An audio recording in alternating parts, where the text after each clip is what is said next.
हां सुरू. नमस्कार, माझं नाव कल्पना जोशी. तुझं नमस्कार, मी प्राची जेरे. तुझं प्राध्यापकपर्यंत झालं आहे, तर तुला तसं शिबिराला यावं असं का वाटलं? शिबिराला आल्यामुळे आपले सांघिक साधना होते आणि शिबिरात बाकी सर्वांचे अनुभव मिळतात आणि ह्या अनुभवात आल्यामुळं एकत्रित करण्याचे फायदे मिळतात आणि आपलं आत्तापर्यंत जे काय चुकलेलं असेल किंवा थोड्याफार कुठेतरी चुका होत असतील तर त्या आपल्याला दुरुस्त करायची संधी मिळते. आणि आणखी एक फायदा म्हणजे आपल्याला जास्तीत जास्त गुरूंच्या सानिध्यात मिळतं, त्यांचे स्पंद आपल्याला जाणवतात. म्हणून मला शिबिराला यावंसं वाटलं.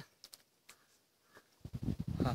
तिसऱ्या शिबिराच्या वेळेला महाबळेश्वरला यायचं म्हणजे एवढी थंडी आहे, तरी तुला असं यायची स्फूर्ती कशी काय झाली? त्याचं कारण असं की मला माहीत होतं महाबळेश्वरला थंडी असणार, पण तरीसुद्धा या शिबिराच्या अनुभवातून आपली जास्तीत जास्त आपल्याला ऊर्जा निर्माण करता येते. आणि खंडाळ्याची शिबिरं झालेली होती, तिथं थंडीचं वातावरण त्या मानाने कमी होतं आणि महाबळेश्वरमध्ये थंडीच्या वातावरणात सुद्धा आपण कसं टिकू शकू आणि आपली ऊर्जा कशी जास्तीत जास्त वाढवता येईल आणि त्यामुळं आपल्याला ब्रह्मविद्येच्या साधनेचा म्हणजे आपण कुठपर्यंत पोचलो आहेत प्रकाशाच्या साधनेत हे मला आजमावायचं होतं. म्हणून मी थंडीतसुद्धा येण्याचा निर्णय घेतला.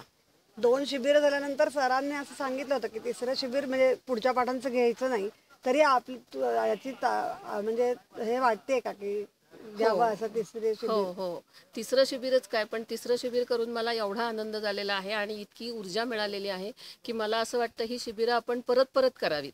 म्हणजे एकदा माझी ही 3 शिबिरं झाली, पण तरीसुद्धा मला असं वाटतं की आपण पुन्हा पहिल्या शिबिरापासून सुरुवात करायला काहीच हरकत नाही.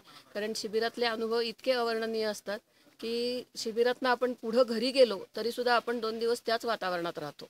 बरं, आणि या शिबिरात आल्यावर जेव्हा आपल्याला नवीन नवीन मैत्रिणी भेटतात की आपला ग्रुप फुटतो, आपण येताना एकत्र आलेलो असतो, पण जर आपल्याला रूम वेगळी मिळाली तर असं काही वेगळं वाटलं का? अजिबात काही नाही वाटलं, कारण आपल्याला जिथं जातं आणि ब्रह्मविद्येचे साधक इतके तयार झालेले असतात की त्यांना कुठल्याही गोष्टीत कुठंही ॲडजस्ट करण्याची जी तयारी झालेली असते त्याचा पुन्हा एकदा अनुभव येतो. नवीन नवीन ओळखी येतात, नवीन साधकांचे अनुभव ऐकायला मिळतात.